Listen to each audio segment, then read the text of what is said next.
Hey everybody, John with Owl. It is, as you can tell, I'm hot and sweaty. It's a bit of a fevered pitch here. We're trying to get this van. This is an ultimate Revel build that is getting picked up in like 2 hours. Anyway, Jason with Canyon Adventure. Is it Canyon Adventure? Jason left. I think it's Canyon Adventure Vans. Is doing his GLS system in here. But what I want to talk about is these. Anyone that has ever used, let me turn these lights off real quick. Anyone that's ever used these to read? Ooh. I don't know about you, but I don't like reading on the surface of the sun. So what I do with these, if you come in here, they just turn counterclockwise. Left-handed doesn't work, I'm gonna switch hands here. They just turn counterclockwise and lift off. And then what I'm gonna do is just hit these with something called Plastidip, and that will make this kind of a smoke color, and the light will shine right through it, and then you no longer have to worry about burning your eyes when you're trying to read at night. All right, so I'm grabbing some Plastidip from our paint box here. And a lot of people have heard of Plastidip. If you haven't, the way Plastidip works is it's basically just a plastic spray. It's the same stuff that you'd find on tools, except in a spray can. Let me show you.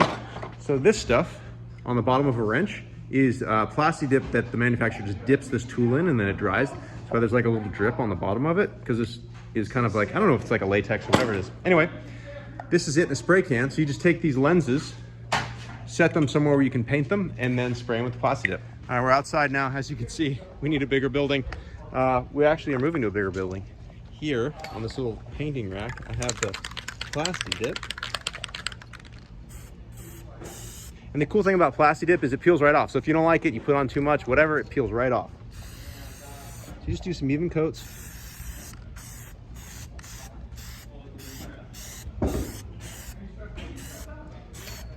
Plastidip says it's better to do multiple thinner coats. I'm a little bit impatient, so I'm doing them a little bit thicker, but you get the idea.